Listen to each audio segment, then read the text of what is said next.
we went down to the police station and we filed reports alleging extortion, assault, attempted assault, harassment, to name a few.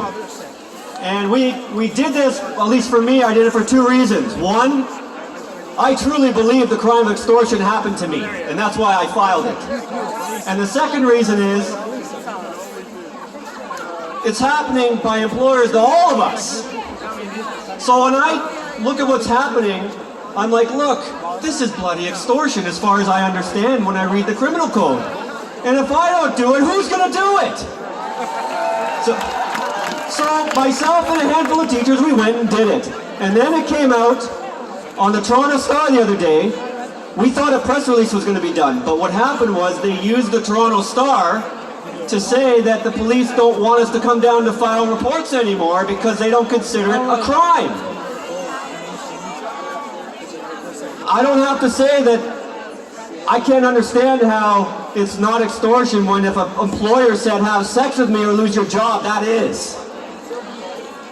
Except in this case, it's like you're forcing us to do something that could actually harm us. And you're holding our jobs as leverage. And now you're going to try to do it to parents and their students in schools? I don't think so. I don't think so. So they released this news release in the Toronto Star, and then I happened to find out that it was in a European newspaper and papers around the world. I was like, wait a second. Why would this be world news? A handful of teachers doing something that's not a crime. And then I realized something. The last thing they want is for people around the world to realize what is happening is a crime.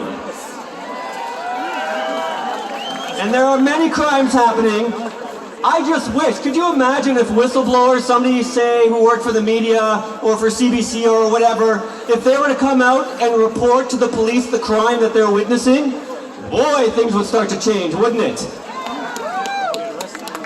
So at the end of the day, in Toronto they said it's not a crime. I emailed the chief to ask him why, because I just don't understand how it's not extortion. I just don't understand. So, at the end of the day, as Canadians, we have a right to report a crime if a crime has been done to us, if we believe that. And that's what I believe we should do. If you believe a crime's been done to you, report it. And if they do nothing about it, well, now we know they're not going to do anything about it. And that's just as important to know.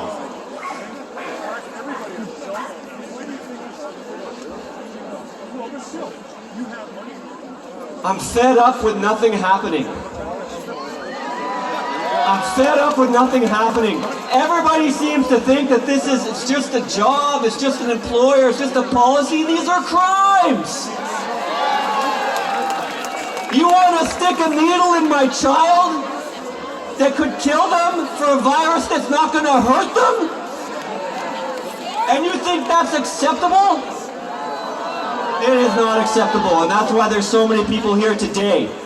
I'm an educator. There's a lot of educators. But it doesn't matter what you are. If you're a parent, if you're a husband or a spouse, and you have a family and friends, this is your fight. This is the fight for humanity, and I'm going to save my child, and so are you. So we are not stopping. If crimes are being done, you have to report them. But you have to believe it's a crime. Thank you very much. Thank you very much, Mike. We're looking for Mitch. Mitch, please come to the stage. Kelly has something for you. And we have one more gentleman before I introduce another speaker. He's going to talk about some solutions very quickly. Who's Toronto? You are Toronto! You represent the few, but we are not the few. We are the ones that are here to stand up for what we believe in. And I'm here because I believe, and I believe in dreams, and I believe in me and you. And there's a lot of beautiful people here, a lot of fantastic signs. You guys have spent time, you're spending your time here today. You have families, and they're important. The children are our future. I have a few solutions to share with you. The biggest thing that you can do as a person, as an individual, is to set an example, which all these wonderful speakers have done and more will. Please give them a big hand because they came here to help everybody. Some wonderful organizations and some beautiful people here. I don't care where you came from, what color you are, what language you speak. You're all important. Look to your left. Look to your left. If you don't know the person standing beside you, say hello, introduce yourself. This is a place to network. People of like mind. Look to your right. Say hello to somebody. Introduce yourself. They're humans like yourself. We can all do our part.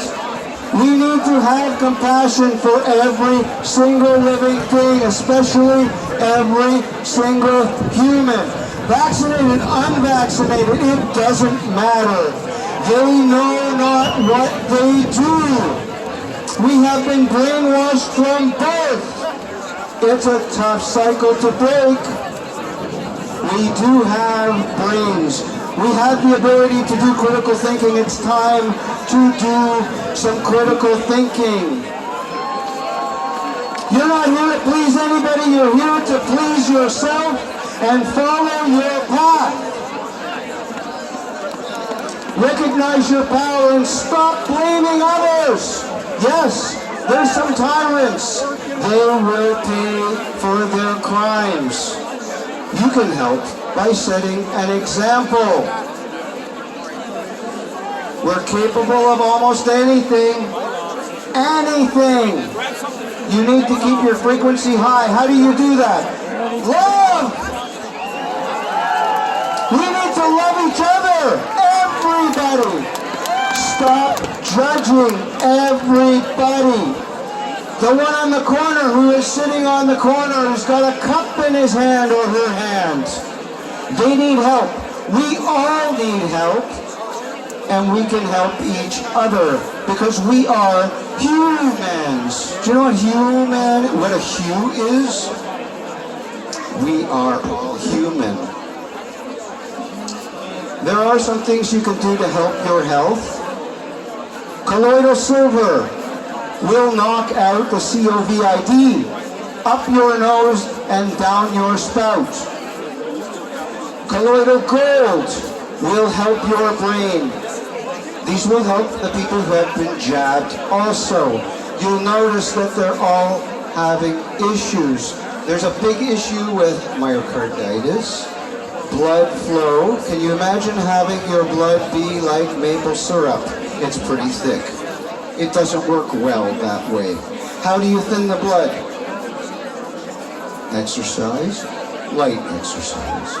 And colloidal gold will help to thin the blood and help your brain to function to a better capacity. It will also help you sleep. It is hard to get. You can't get it in health stores anymore. But you can find it. If you seek it, you will find it. No refined sugar in your diet.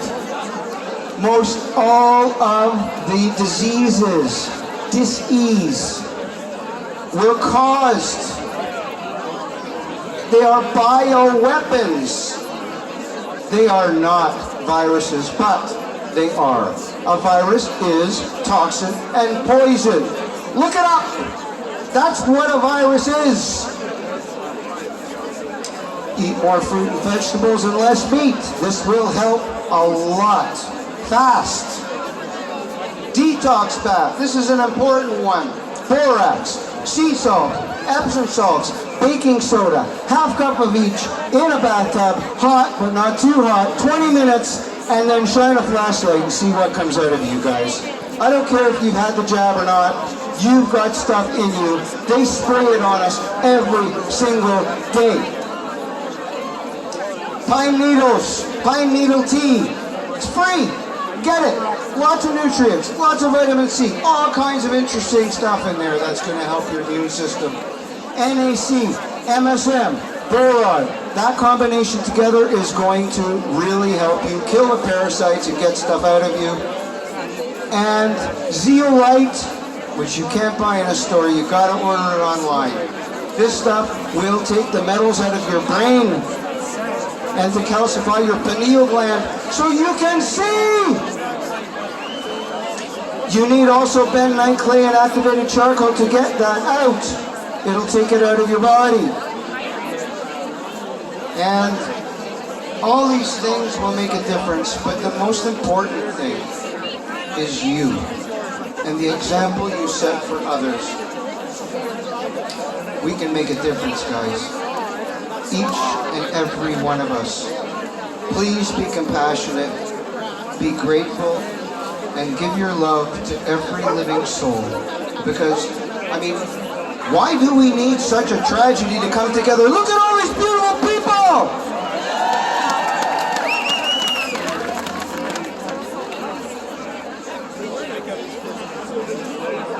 Okay, thank you very much for that. There's a message going out to any doctors or nurses in the crowd or watching online. Have you ever given a drug to a patient and that patient had an adverse reaction? Has anyone heard of that? This is the reason why we need freedom of choice for this injection. I know somebody very close to us who's been here before and he's got an ace up his sleeve. I'd like to introduce Dr. Emad Gurgis to the stage, please.